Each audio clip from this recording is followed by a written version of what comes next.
केंद्र सरकार के 9 वर्ष पूरे होने पर और आपके लोकप्रिय सांसद के भी इस लोकसभा क्षेत्र में 9 वर्ष पूरे होने पर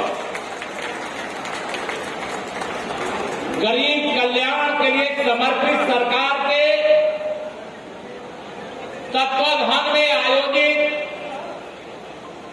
इस विशाल जनसभा को आगे से पीछे तक मैं सारे चेहरे नहीं देख पा रहा हूं, पूरा खचाखच ये कल्चर भरा है। मैं पूरे पांडाल को सबसे पहले हाथ जोड़ करके प्रणाम करता हूं, बड़े बुजुर्गों के चरण छू करके प्रणाम करता हूं और नौजवानों आगे बढ़ो, कमल खिलाओ, ये आह्वान करता हूं। इस सभा में हमारे क्षेत्रीय अध्यक्ष छोटे भाई, जिनको कम समय में अभी दायित्व मिला है लेकिन पूरे क्षेत्र में भ्रमण करने का, एक रिकॉर्ड बनाने का काम कर रहे हैं, ऐसे श्री शाहजानंद राय जी हमारे जिले के संयोजक के नाते और प्रभारी के नाते संयोजक श्री कन्हैया पासवान जी और जिले के प्रभारी के नाते आदरणीय रामजियावन मौर्य जी और जिन्हें मैं युवा सांसद कहता हूं ऐसे आदरणीय जगदम्बिका पाल जी और हमारे बड़े भाई हैं लेकिन जिन्हें युवा विधायक भी मैं कहता हूं, पूर्व मंत्री आदरणीय जयप्रताप सिंह जी, हमारे लोकप्रिय विधायक कपिल वस्तु श्री श्याम धनी राही जी, हमारे मंत्री परिषद के सहयोगी रहे इसी माटी के लाल आदरणीय डॉक्टर सतीश चंद्र द्विवेदी जी, हमारे डुमरियागंज के पूर्व विधायक श्रीमान राघवेंद्र सिंह जी, जिले के प्रथम नागरिक के प्रतिनिधि के तौर पर मंच पर श्री उपेंद्र सिंह जी, पिछड़ा मोर्चा के क्षेत्रीय अध्यक्ष श्री शिवनाथ चौधरी जी और जो जिला अध्यक्ष, निवर्तमान जिला अध्यक्ष और अब नगर पालिका अध्यक्ष गोविंद माधव जी, हमारे प्रदेश कार्य समिति के सदस्य आदरणीय लालजी त्रिपाठी जी, पूर्व जिला अध्यक्ष श्री राम कुमार कुंवर जी, नरेंद्र मणि त्रिपाठी जी, ब्रज बिहारी मिश्रा जी, प्रदेश कार्य समिति की सदस्य श्रीमती साधना चौधरी जी, हमारे जनसभा के संयोजक श्री दीपक मौर्य जी और हमारे अभियान के सहयोगी श्री मंगल चौरसिया जी और इस मंच के सामने चाहे प्रदेश के, क्षेत्र के, जिले के, मंडल के सभी मेरे पदाधिकारी, मेरे बूथ के अध्यक्ष लोग और कमेटी के लोग और हमारे मोर्चों के सब साथी जो वर्तमान में हैं, जो रहे हैं, जो भविष्य में बनने वाले हैं, ऐसे सभी कार्यकर्ता मित्रों का मैं हृदय से अभिनंदन करता हूं और आप सबको आज इतनी विशाल और सफल जनसभा आयोजित करने की हृदय से बधाई भी देता हूं। सभा तो हो जाती है, इससे बड़ी भी आप कर सकते हैं, आपकी ताकत कोई सीमित नहीं है, लेकिन इस विपरीत मौसम में इतनी बड़ी सभा करना ये भारतीय जनता पार्टी के लिए समर्पित कार्यकर्ताओं के दम पर हुआ है। मैं भगवान तथागत की धरती को प्रणाम करके, जिन्हें आपने देश का प्रधानमंत्री बनाया है, आपको गौरव होता होगा जब हिंदुस्तान के प्रधानमंत्री संयुक्त राष्ट्र संघ के मंच पर खड़े होकर के कहते हैं कि हमने संसार को बुद्ध दिया है, हमने संसार को युद्ध नहीं दिया है। तो मैं समझता हूं सिद्धार्थ नगर के लोगों को और भगवान बुद्ध के अनुयायियों को कितनी खुशी होती होगी, इसका अंदाजा मैं लगा सकता हूं। मेरे भाई बहनों, 2024 के लोकसभा चुनाव से पहले 9 वर्ष पूरे होने पर आज यहां जो सभा है, जिसमें अभी प्रतीकात्मक डबल इंजन की सरकार देश में आदरणीय प्रधानमंत्री नरेंद्र मोदी जी और उत्तर प्रदेश में मुख्यमंत्री आदरणीय योगी आदित्यनाथ जी के नेतृत्व वाली डबल इंजन की सरकार के माध्यम से गरीबों के जीवन को खुशहाल करने के लिए अनेक योजनाओं का अंबार लगाने का काम किया गया है। आप सभी जो यहाँ पर बैठे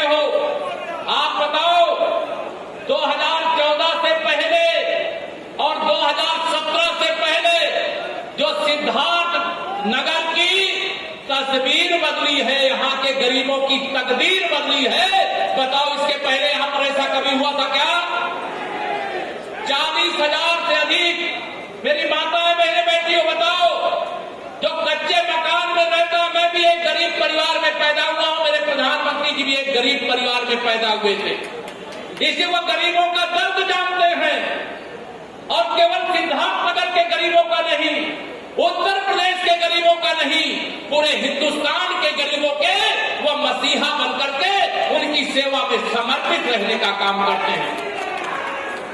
प्रधानमंत्री आवास ही नहीं दिया जा रहा साथियों, प्रधानमंत्री आवास के साथ शौचालय भी दिया जा रहा, प्रधानमंत्री आवास के साथ गैस का कनेक्शन भी दिया जा रहा है, प्रधानमंत्री आवास के साथ बिजली का कनेक्शन दिया जा रहा है, प्रधानमंत्री आवास के साथ 5 लाख तक के इलाज कराने के लिए आयुष्मान भारत का कार्ड दिया जा रहा है, प्रधानमंत्री आवास योजना के साथ, मुख्यमंत्री आवास योजना के साथ वह सभी बुनियादी सुविधाएं दी जा रही है जो आपने कभी सोचा भी नहीं होगा। आप सोचिए, हम अपना ही घर बना रहे हो और हमारे घर बनाने के लिए हमें ही मजदूरी के रूप में 90 दिन का पैसा सीधा हमारे खाते में भेज दिया जाए।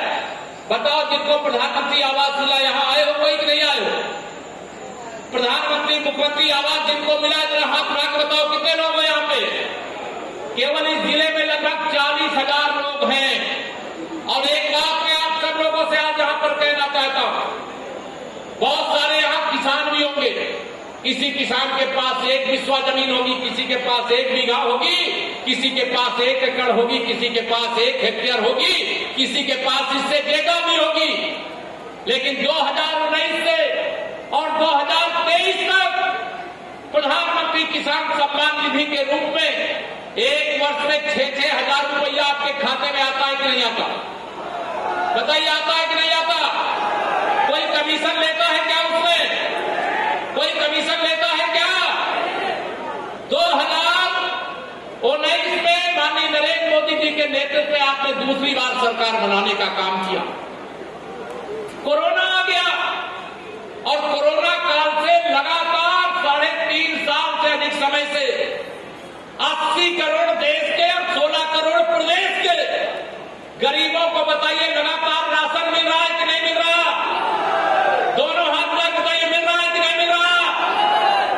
पहले बिजली, आज जब 7-8 दिन थोड़ा बिजली की परेशानी जरूर हुई है, लेकिन जब समाजवादी पार्टी की सरकार थी तब बिजली आती नहीं थी। लेकिन भारतीय जनता पार्टी की सरकार में बिजली जाती नहीं है। यह परिवर्तन कैसे आया? क्योंकि आपने कमल का फूल खिलाया। अगर आपने कमल का फूल नहीं खिलाया होता तो ना आपको गरीब को पक्का मकान मिलता, ना जिन गरीबों के घर में अंधेरा था कभी वहां उजाला होता, और न जिन गांव की सड़कें बनी, छोटी नदी हो, बड़ी नदी हो, बड़े नाले हो, उसमें सेतुओं का जाल बिछाने का काम लगातार करने का कार्य भारतीय जनता पार्टी की डबल इंजन की सरकार ने किया है, आप सबके आशीर्वाद से किया। एक बात ध्यान रखना, 2024 का लोकसभा चुनाव आने जा रहा है, तो मैं 2014 का आपको याद दिलाना चाहूंगा। 2014 में शायद सिद्धार्थनगर वाले भी ये सोच नहीं रहे थे कि सिद्धार्थनगर में भी कमल खिलेगा और उत्तर प्रदेश में 1, 2, 10, 20 नहीं 73 की संख्या में कमल खिलेंगे। लेकिन देश के नेतृत्व ने उस समय एक लक्ष्य दिया था कि अगर माननीय नरेंद्र मोदी जी को हिंदुस्तान का प्रधानमंत्री बनाना है तो देश में 272 से अधिक कमल खिलाना है। मैं सिद्धार्थनगर सहित उत्तर प्रदेश और देश की जनता का अभिनंदन करता हूं। 2014 में समाजवादी पार्टी की यूपी में सरकार थी, उस सरकार के खिलाफ संघर्ष करते हुए आपने उत्तर प्रदेश में 73 सीटें जिता करके माननीय नरेंद्र मोदी जी को हिंदुस्तान का प्रधानमंत्री बनाने का काम किया था। जब 2019 का लोकसभा चुनाव आया तो 2019 के लोकसभा चुनाव में आप सबको याद होगा उत्तर प्रदेश के अंदर सपा, बसपा, कांग्रेस, राष्ट्रीय लोकदल इन सब ने गठबंधन कर लिया कि गरीबों के मसीहा, किसानों के मसीहा, नौजवानों के मसीहा, महिलाओं का सशक्तिकरण करने वाले माननीय नरेंद्र मोदी जी को भारत का प्रधानमंत्री नहीं बनने देंगे। लेकिन मैं प्रणाम करता हूं 2019 में जब ये एक साथ लड़े आप तब भी कमल खिलाए, अब जब ये अलग अलग लड़े आपने तब भी कमल खिलाया। 2017 से पहले उत्तर प्रदेश में समाजवादी पार्टी की सरकार थी। मैं 2017 का चुनाव याद दिलाता हूं आपको। उत्तर प्रदेश को गुंडागर्दी की आग में झोंकने वाले, दंगों की आग में झोंकने वाले, जमीनों पर कब्जा करने वाले, तुष्टीकरण की घटिया और घिनौनी राजनीति करने वाले समाजवादी पार्टी के मुख्यमंत्री अखिलेश यादव जी और उनकी पार्टी के कोई चच्चा, कोई चाचा, कोई कौन, इन सब लोगों ने मिलकर के उत्तर प्रदेश को बर्बाद करने का काम किया था। हर बूथ पर एक गुंडा तैयार करने का काम किया था। इसलिए मैं कहता हूं कि समाजवादी पार्टी गुंडों की पार्टी है और भारतीय जनता पार्टी गरीबों की पार्टी। आप सब लोगों से मैं कहना चाहता हूं, बताओ 2017 में कितने विधायक यूपी में जिताए थे आप? बताइए, याद है कि भूल गए? जब सपा की सरकार थी आपने 325 विधायक जिताए थे। कई बार हम सब कार्यकर्ता साथियों को कहना चाहता हूं, आप हनुमान जी की तरह शक्तिशाली हो। अरे जब समाजवादी पार्टी के गुंडों के छाती पर चढ़ करके आप 73 सांसद जिता सकते हो, 325 विधायक जिता सकते हो, तो आप अपनी ताकत भूल क्यों जाते हो? 2024 में सिद्धार्थनगर सहित उत्तर प्रदेश के 80 के 80 सांसद जिता करके माननीय नरेंद्र मोदी जी को फिर से भारत का प्रधानमंत्री बनाना है। सपा, बसपा, कांग्रेस का खाता यूपी में खुलने नहीं देना है। बताओ, तैयार हो? पीछे भी हाथ उठा बताओ, सपा, बसपा, कांग्रेस का यूपी में खाता नहीं खुलना चाहिए। बताओ कितने तैयार हो? आपको लगेगा, आप मुझसे कहोगे माहौल तो एकदम मोदीमय है, भाजपामय है, योगीमय है, कमल के फूलमय है, अब क्या करने की जरूरत है? मैं कह करके जा रहा हूं, जितना पसीना आपकी सभा के लिए बहाया है उतना उससे ज्यादा पसीना 2024 में कमल खिलाने के लिए बहाइएगा। भले विरोधी दल के प्रत्याशियों की जमानत जब्त हो जाए, और जमानत जब्त कराना भी चाहिए। यह वही लोग हैं जिन्होंने गरीब के नाम पर योजना बनाई लेकिन लूट करके अपना राजमहल बनाया, जिन्होंने गरीब के नाम पर योजना बनाई और कमीशन खा करके विदेशी बैंकों में जमा करने का पाप किया, मेरे गरीबों का हक छीन लिया, मेरे किसानों को आत्महत्या करने के लिए कृषि सरकारों के समय मजबूर होना पड़ता था। लेकिन आज क्या ऐसी परिस्थिति है क्या? आदरणीय मोदी जी, योगी जी के नेतृत्व में जब यूपी में और देश में हमारी सरकार बनी, बताओ बदलाव आया है कि नहीं आया है? दोनों हाथ उठाए बताओ, आया है कि नहीं आया है? मेरी माताओं बहनों बताओ, आपके जीवन में परिवर्तन आया है कि नहीं आया है कमल के फूल वोट देने के बाद? एक बात इस सभा में आज मैं और कहना चाहता हूं, कहना नहीं चाहता तो लेकिन कहेगा। 2014 के पहले हम उत्तर प्रदेश में केवल 10 सांसद जिता पाते थे और 50 के लगभग विधायक जिता पाते थे। 14-15 साल कभी सपा कभी बसपा जीतती थी। 2014 से भाजपा की विजय यात्रा शुरू हुई, लेकिन 2014 से शुरू हुई विजय यात्रा में मैं मंच पे हमारा नेतृत्व भी है, सामने हमारे कार्यकर्ता भी हैं, एक बहुत बड़ा तबका, एक बहुत बड़ा वर्ग, चाहे वागड़ी जाति का हो, चाहे पिछड़ी जाति का हो, चाहे अनुसूचित जाति का हो, चाहे अनुसूचित जनजाति का हो, वो सब भारतीय जनता पार्टी और माननीय नरेंद्र मोदी जी को स्वीकार किया और थप्पा कमल के फूल की बटन दबा करके सपा बसपा कांग्रेस का सुपड़ा साफ करने का काम किया। मैं 2 बातें कहना चाहता हूं।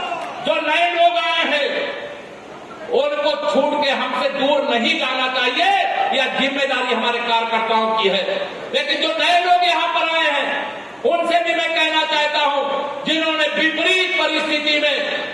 का फूल खिलाने के लिए अपने को तपाने और खपाने का काम किया है। उनके सम्मान में भी कमी नहीं होना चाहिए। ये भारतीय जनता पार्टी है।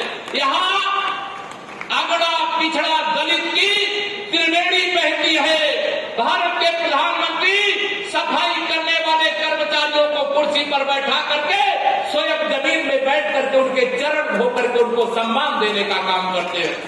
माताओं बहनों का सशक्तिकरण करते हैं। गरीब कल्याण के लिए भ्रष्टाचार करने वालों को कठोर से कठोर सजा दिलाने के लिए कानून के माध्यम से कार्रवाई करते हैं। ये सारे विरोधी दल के लोग कर रहे हैं, कह रहे हैं हम सब एक हो जाएंगे और 2024 में माननीय नरेंद्र मोदी जी को हिंदुस्तान का प्रधानमंत्री नहीं बनने देंगे। बताओ क्या ये सारे विरोधी दल के लोग एक होकर के मेरे मोदी जी को देश का प्रधानमंत्री बनने से रोक पाएंगे क्या? बताइए मेरी माताओं बहनों, रोक पाएंगे क्या? बताइए मेरे नौजवानों किसानों, ये रोक पाएंगे क्या? इनका काम भ्रष्टाचार करना है। मेरे प्रधानमंत्री का काम भ्रष्टाचार रोकना है। मेरे प्रधानमंत्री जी कहते हैं न खाऊंगा और न खाने दूंगा। और जिसने भी खाया है मेरे गरीबों को लूट करके, मेरे किसानों को लूट करके, मेरे नौजवानों को लूट करके, मेरे माताओं बहनों की खुशहाली को लूट करके, मैं एक एक जांच कराऊंगा और जो जो बेईमान पकड़ में आएगा उससे एक एक पाई वसूल करके गरीब कल्याण की योजना बना करके फिर गरीबों के पास पहुंचाने का काम करूंगा। यही काम इस समय हो रहा है। जब यह काम होता है तो विरोधियों के अंदर दहशत पैदा होती है। उनको लगता है कि अगर मोदी जी तीसरी बार प्रधानमंत्री बन गए तब क्या होगा।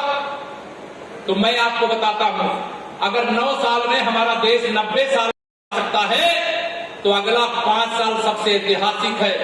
अगले 5 साल में हमारा देश 100 साल आगे जाएगा।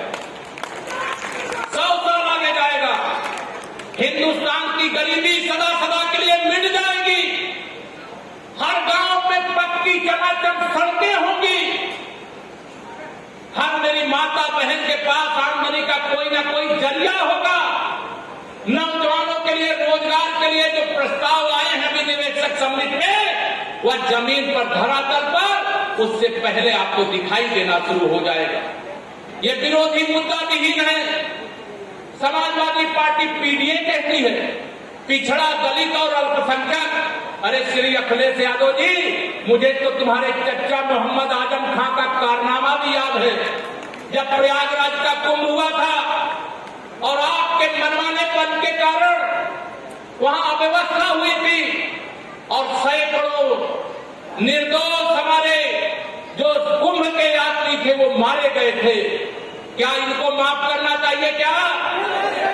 जब ये सपा की सरकार थी, उत्तर प्रदेश दंगे की आग में जल रहा था, लेकिन मुस्लिम तुष्टीकरण की राजनीति के कारण समाजवादी पार्टी के मुखिया जो अब पिछड़े और दलित और अल्पसंख्यक की बात कर रहे हैं, उस समय कौन सी कुंभकर्णी निद्रा में आप सो रहे थे? आज अभी मैं सूची देख रहा था और उस सूची में देख रहा था कि कई गांव में मनरेगा के माध्यम से अंत्येष्टि स्थल बनाए जा रहे हैं। लेकिन जब समाजवादी पार्टी की सरकार थी तब केवल कब्रिस्तान की बाउंड्री बनाई जाती थी। आज हमारी सरकार में हिंदू और मुसलमान के बीच में भेदभाव नहीं किया जाता। हमारे प्रधानमंत्री जी ने हमें मंत्र दिया है, सबका साथ, सबका साथ, सबका विकास। हम किसी से भेदभाव नहीं करते। हमारी सरकार किसी से भेदभाव नहीं करती।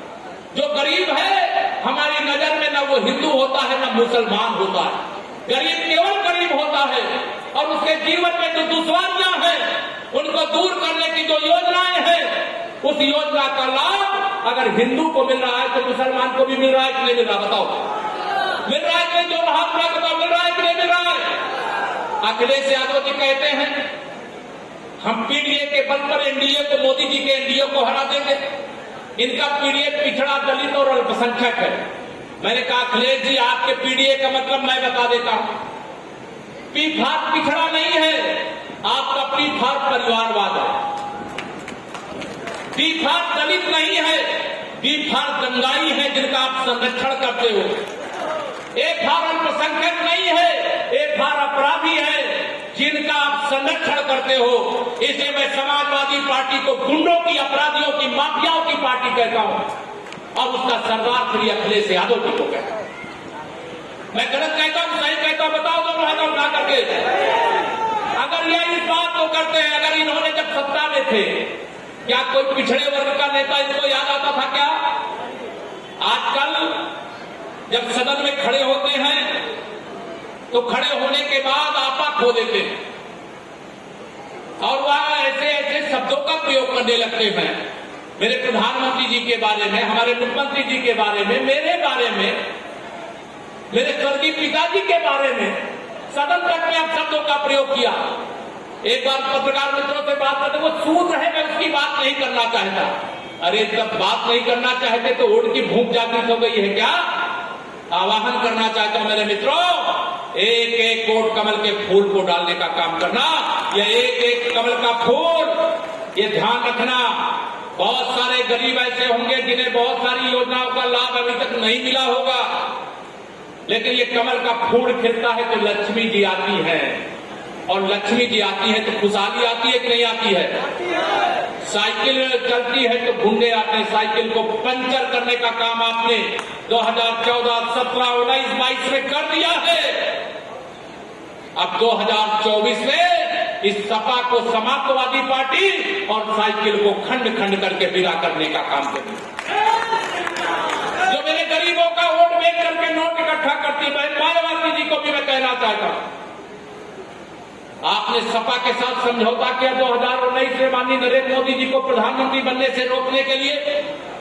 आपको मुख्यमंत्री तो भारतीय जनता पार्टी ने बनाया था, लेकिन आप मुख्यमंत्री बनी थी तो उस समय जो हमारे अनुसूचित वर्ग के भाई बहन थे उन्हीं को आप आवाज दे देती, लेकिन तब भी आपने उन सबको आवाज नहीं दिया। वो आवाज देने का काम भाजपा की डबल इंजन की सरकार कर रही है। अगर कोई बीमार था तो उनको इलाज की सुविधा आपने नहीं दिया, न बुआ ने दिया, न भतीजे ने दिया। उनको इलाज की सुविधा भारतीय जनता पार्टी की डबल इंजन की सरकार आयुष्मान भारत कार्ड के माध्यम से दी। कोरोना के काल में हमारे देश के वैज्ञानिकों ने दिन रात तपस्या करके कोरोना की वैक्सीन बनाई। कांग्रेस के नेता राहुल गांधी जी कहते थे कि ये तो मोदी जी का टीका है, मोदी जी की वैक्सीन है, मैं नहीं लगवाऊंगा। उत्तर प्रदेश के इस समय जो विपक्ष के नेता हैं, सपा के अध्यक्ष हैं श्री अखिलेश यादव जी ने कहा ये तो भाजपा का टीका, इसको मैं नहीं लगवाऊंगा। मैंने उस समय कहा था अगर तुम कोरोना का टीका नहीं लगवाओगे तो उत्तर प्रदेश और देश की जनता तुम्हें कमल के फूल का टीका लगाएगी। कमल के फूल का टीका लगाने का काम आपने किया। कमल जहां चुनाव हुए भाजपा को जिताने का काम किया। आज हिंदुस्तान की ताकत दुनिया में बढ़ी है कि नहीं बढ़ी? बताओ, बढ़ी है कि नहीं बढ़ी है? अभी हमारे सांसद जी चर्चा कर रहे थे अमेरिका की। आज जो अमेरिका वीजा नहीं देता था हमारे प्रधानमंत्री जी को, उनका ऑटोग्राफ मांग रहा है। ये 56 के सीने वाले का कमाल है। जब देश में सपा बसपा की बैसाखी के आधार पर कांग्रेस की सरकार चलती थी, उस समय भी आतंकवादी हमले होते थे मेरे भाई बहनों, याद होगा आपको। और उस समय आतंकवादी पहला हमला हो जाए तो श्री मनमोहन सिंह जो उस समय प्रधानमंत्री थे वो कहते थे मैं हमले की निंदा करता हूं, और जब दूसरी बार आतंकवादी हमला हो जाए तो कड़ी निंदा करता हूं, तीसरी बार हो जाए तो कड़े शब्दों में निंदा करता हूं। लेकिन जब आपने देश की बागडोर 56 इंच के सीने वाले को सौंपी और पहला आतंकवादी हमला उरी के अंदर हुआ, तो बताओ देश के वीर बांकुरे सैनिकों ने सर्जिकल स्ट्राइक किया कि नहीं किया? जब पुलवामा में आतंकवादी हमला हुआ तो बताइए आतंकवादियों को पैदा करने वाली फैक्ट्री में कम बरसात हुई कि नहीं हुई, या स्ट्राइक हुई कि नहीं हुई? जब सपा बसपा की बैसाखी के आधार पर कांग्रेस की सरकार थी तो देश के सैनिकों को अगर उधर दुश्मन गोली चलावे तो जवाब देने की भी छूट नहीं थी।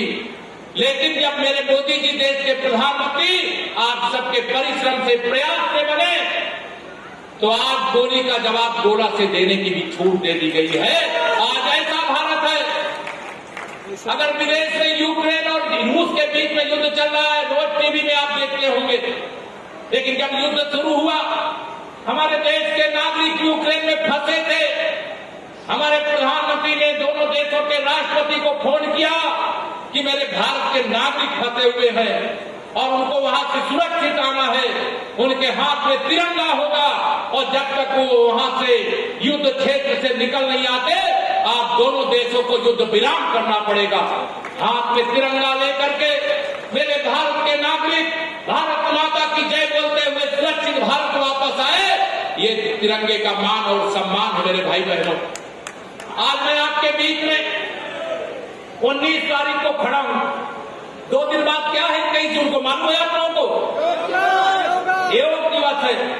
आज सभा समाप्त होने के बाद 21 जून से पहले आप सबको अपने अपने गांव के अमृत सरोवर जहां बन गए हैं, जहां बनने वाले हैं, जहां भविष्य में बनेंगे, जो अपने गांव के जलाशय हैं, वहां पर स्वच्छता अभियान चलाइए और स्वच्छता अभियान चला करके वहां पर योग दिवस मनाइए।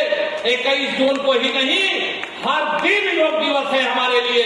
हम स्वस्थ रहें, हम चुस्त और दुरुस्त रहें, इसके लिए योग करना आवश्यक है।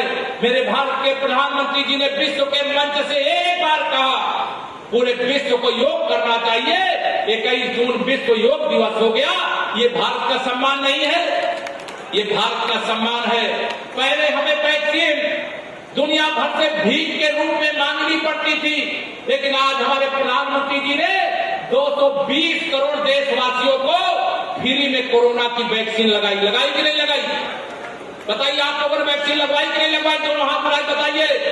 जब कोरोना था, जयप्रताप जी राजा साहब आपके स्वास्थ्य मंत्री थे, आपको याद होगा कितना संकट था उस समय। लॉकडाउन लग गया, भोजन दोनों के नेतृत्व में आगे बढ़ रहा है। उसको बढ़ाने के लिए यहाँ उपस्थित जन सैलाब से मैं कहना चाहता हूँ, 2024 के लोकसभा चुनाव को लेकर के कई बार मेरे कार्यकर्ता कुछ निराश हो जाते हैं, कुछ उदास हो जाते हैं, कुछ निष्क्रिय हो जाते हैं। जनता जनार्दन को भी मैं निवेदन करना चाहता हूँ, यह चुनाव साधारण चुनाव नहीं है। इस चुनाव में सपा बसपा कांग्रेस और बाकी राजनीतिक दल ही हमारे भाजपा के खिलाफ, मोदी जी के खिलाफ नहीं लड़ रहे हैं। दुनिया के वह देश भी हमारे खिलाफ लड़ रहे हैं, जो भारत को नंबर 1 पर पहुंचते हुए देखना बर्दाश्त नहीं कर पा रहे हैं। इसलिए मैं आप सबको आह्वान करना चाहूंगा, 2024 में 2014 से ज्यादा ताकत दिखाना है, ज्यादा ताकत दिखाना है। दिखाओगे? 2024 में 2017 से ज्यादा ताकत दिखाना है। और मैं नारा लगाता था पहले कि 100 में 60 हमारा है। पहले मैं नारा लगाता था 100% वोटों में 60% वोट हमारा है। और आज भगवान बुद्ध की धरती से नारा दे रहा हूं, 100 में से 75% वोट हमारा है, 25% में बंटवारा है और बंटवारे में भी हमारा है, क्योंकि हमने सबका साथ सबका विकास किया है। इसलिए सबका आशीर्वाद पाने का अधिकार भी हमें है। हम लोगों के पास जाएंगे, कमल के फूल के लिए वोट मांगेंगे। मेरा बूथ सबसे मजबूत को सच्चे मायने में सच साबित करके दिखाएंगे।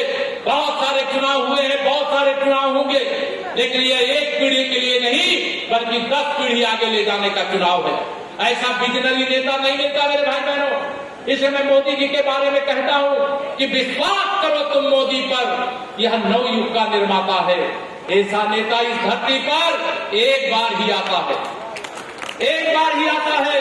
यह नए भारत का निर्माता है, ये गरीबों का दुख दूर करने वाला नेता है, यह भ्रष्टाचार मुक्त भारत बनाने वाला नेता है। आत्मनिर्भर भारत, शक्तिशाली भारत, सामरिक दृष्टि से सक्षम भारत, दुनिया में कोई हमको आंख दिखावे अब वो ऐसा भारत नहीं। हमारे प्रधानमंत्री जी कहते हैं हम किसी को छेड़ेंगे नहीं, लेकिन अगर कोई भारत को छेड़ेगा तो भारत उसे छोड़ेगा भी नहीं। आज ऐसा भारत, ऐसा भारत, माननीय नरेंद्र मोदी जी के यहाँ बहुत सारे बुजुर्ग नेता बैठे हुए, कार्यकर्ता बैठे हैं। आजादी का 75 साल पूरा हुआ, बताइए हर घर में तिरंगा लगा था कि नहीं लगा था? 15 अगस्त को लगाए थे कि नहीं लगाए थे तिरंगा अपने अपने घर में? यह विजन कौन दे सकता है? राहुल गांधी जो अमेरिका में जाकर के भारत को गाली देते, भाजपा को गाली देते, मेरे प्रधानमंत्री जी को गाली देते। भारत में रहते तो उनकी जुबान में लगाम नहीं रहती। वह नेता दे सकते जो परिवार की राजनीति करते हैं, वह नेता दे सकते जो केवल देश और प्रदेशों को लूटने का काम करते हैं। मैं आप सब लोगों को आज यहाँ पर यह कहना मैं चाहता हूं कि 2024 के चुनाव को कई बार कई लोगों के एक दूसरे से कुछ ना कुछ मन में मुटाव रहते होंगे, लेकिन इस चुनाव में मन मुटाव नहीं चाहिए। इस चुनाव में जैसे हनुमान जी ने कहा था, राम काज कीन्हे बिना मोहि कहां विश्राम, वैसे राष्ट्र काज कीन्हे बिना मोहि कहां विश्राम। इस भाव से 2024 के चुनाव में लगना है। हिंदुस्तान का तीसरी बार प्रधानमंत्री बना करके शपथ दिलाए बगैर मोहि कहां विश्राम या संकल्प लेकर के चुनाव के मैदान में लगिए। 2014 से पहले भी और 2014 के बाद भी देश की जनता से वादा था कि हम जम्मू कश्मीर से धारा 370 हटाएंगे। बताओ हटाया कि नहीं हटाया? दोनों हाथ उठा के बताइए, हटाया कि नहीं हटाया? कहा था रामलला का भव्य मंदिर बनाएंगे। बताओ भव्य मंदिर बन रहा है कि नहीं बन रहा है? बाबा विश्वनाथ की काशी में बाबा विश्वनाथ का धाम बन गया है, लेकिन कुछ हिस्से में अभी डमरू बजना बाकी है। अभी बहुत सारा ऐसा क्षेत्र है जहां मेरे कन्हैया की बंसुरी बजना भी बाकी है। ये ध्यान रखना, मैं उस पर जाना नहीं चाहता, न्यायालय के समक्ष मामला है, लेकिन यह दिन अगर राज राम जन्मभूमि पर मंदिर बन रहा है, कुंभ का मेला 24 करोड़ लोग डुबकी लगाते हैं, सिद्धार्थनगर वाले भी गए हो, मैं जानता हूं यहाँ के लोग जाते हो, और 2025 में फिर कुंभ है, तैयारी भव्य हो रही है, फिर आमंत्रित करता हूं। लेकिन 2024 का कमल इतने भारी मतों से खिलाइए। 2014 में 283 कमल के फूल, 2019 में 303 कमल के फूल और 2024 में 350 से अधिक कमल के फूल खिलाने की शपथ लेकर के जाइएगा। मेरे बूथ में सबसे ज्यादा मजबूती रहेगी, यह निर्णय करके जाइएगा। और बहुत सारे लोग ध्यान रखना, अभी 8-9 महीने चुनाव को हैं, बहुत अफवाह फैलाएंगे, बहुत विवाद करवाएंगे, जाति को जाति से लड़ाने की कोशिश करेंगे, कहेंगे साइकिल को वोट दोगे तो प्रधानमंत्री बन जाएंगे। क्या साइकिल को वोट देने से अखिलेश यादव प्रधानमंत्री बन सकते हैं क्या? हाथी को वोट देने से मायावती जी प्रधानमंत्री बन जाएंगी क्या? हाथ का पंजा तो यहां बचा नहीं, उसको आपने पहले तोड़ दिया है, इसके उसके लिए कहना नहीं। तो यह जो भी आपसे वोट मांग रहे हैं, इनके वोट का क्या महत्व है? इतने है कि अगर मोदी जी के खिलाफ कोई 5 सीट जीत ले या अधिक से अधिक 50 सीट जीत ले, आज ऐसा पूरे हिंदुस्तान का माहौल है, केवल सिद्धार्थनगर और उत्तर प्रदेश का नहीं मेरे भाई बहन। मैं तो देश भर में पार्टी जहां कहती जाता रहता हूं, और आप सबके भी मुझे मिल जाते हैं। अगर महाराष्ट्र जाता हूं तो वहां भी सिद्धार्थनगर वाले मिल जाते हैं, कर्नाटक जाता हूं तो वहां भी मिल जाते हैं, राजस्थान में जाता हूं वहां मिल जाते हैं। हमारे प्रदेश के लोग हर देश के हर प्रदेश में हैं, क्योंकि माननीय मोदी जी के नेतृत्व में एक भारत और श्रेष्ठ भारत के लिए काम हो रहा है। मैं बहुत लंबी बातें न कह करके अंत में एक बात और कहूंगा, यहाँ जितने भी अधिकारी हो वो अभी कान खोल करके सुन ले। भारतीय जनता पार्टी का एक एक कार्यकर्ता उप मुख्यमंत्री से कम नहीं है, ये कान खोल करके वो सुन लेंगे। हमारा कार्यकर्ता अगर कोई समस्या लेकर के जाए तो ये ध्यान रखना, जो कार्यकर्ता मेरा बूथ अध्यक्ष, मेरा मंडल अध्यक्ष, मेरे मोर्चे का और जिले का पदाधिकारी नहीं आया है। जैसे कार्यकर्ता कोई समस्या जनता के लेकर के जाता है, उसको सुनो, उसको समाधान करो, उसको सम्मान दो। भारतीय जनता पार्टी का कार्यकर्ता चरित्र वाला कार्यकर्ता है। भारतीय जनता पार्टी का कार्यकर्ता विकास के लिए, गरीब के लिए, मजदूर के लिए समर्पित कार्यकर्ता है, महिला सशक्तिकरण के लिए समर्पित कार्यकर्ता है। और भारतीय जनता पार्टी का कार्यकर्ता का सम्मान या जिम्मेदारी है। मैं आप सबको यह भी कह करके जा रहा हूं, आप में से बहुत लोग मेरे पास आते भी हो, जो आना चाहे स्वागत है, लेकिन अभी एक ही लक्ष्य रहना चाहिए। जैसे अर्जुन को चिड़िया की आंख दिखाई देती थी कि हमें चिड़िया की आंख के अलावा कुछ नहीं दिखाई देता है, वैसे 2024 में माननीय नरेंद्र मोदी जी को हिंदुस्तान का प्रधानमंत्री बनाने के लिए अपने बूथ का एक एक वोट कमल के फूल पे पड़े, या लक्ष्य लेकर के डट जाना। मेरे मित्रों, कोई मन में मलाल हो वो सब भूल जाना, और जब इच्छा हो आप लखनऊ भी आ जाना, आपका स्वागत करने के लिए तैयार बैठा। लेकिन आप सब जब भी बुलाएंगे हमारे सारा मंच जो बैठा हुआ है, चाहे सांसद जी, चाहे विधायक जी, चाहे पूर्व विधायक जी, सब लोगों से मेरी बात, पार्टी के सभी पदाधिकारियों से बात होती है। सिद्धार्थनगर जितना मुझे प्यार करता है, मैं भी सिद्धार्थनगर से उससे ज्यादा प्यार करता हूं, यह ध्यान रखना। और आप सब ने जब भी मुझे आप सबके बीच में आने का मौका मिला है, आपने मेरा सम्मान रखने का काम किया है। 2024 में 14 और 19 का भी रिकॉर्ड तोड़ना है। बताओ तैयार हो? तैयार हो? पसीना ही नहीं बहाना पड़ेगा, खून भी सुखाना पड़ेगा, क्योंकि अब गर्मी अगर तेज होगी तो पसीना भी बहेगा, थोड़ा खून भी सूखेगा। और अगर हमारे प्रधानमंत्री जी 18 घंटे काम कर सकते हैं, 72 साल उम्र हो गई और 27 साल का नौजवान भी उनके बराबर काम नहीं कर सकता, तो हम सब भी करेंगे कि नहीं करेंगे? और मोदी जी अपने लिए काम नहीं करते, वो देश के लिए काम करते हैं, देशवासियों के लिए काम करते हैं। इसलिए आप सबको यही निवेदन करके, आप सबको कमर खिलाने की अपील करके, 9 वर्ष शानदार ढंग से पूरे होने पर हार्दिक बधाई देते हुए देता हूं अपनी वाणी को विराम। जरा दोनों हाथ उठा करके बोलिए जय श्री राम, जय जय श्री राम, भारत माता की, नरेंद्र मोदी जिंदाबाद, आदरणीय योगी आदित्यनाथ जिंदाबाद, भारतीय जनता पार्टी जिंदाबाद, कार्यकर्ता जिंदाबाद, जिंदाबाद जिंदाबाद।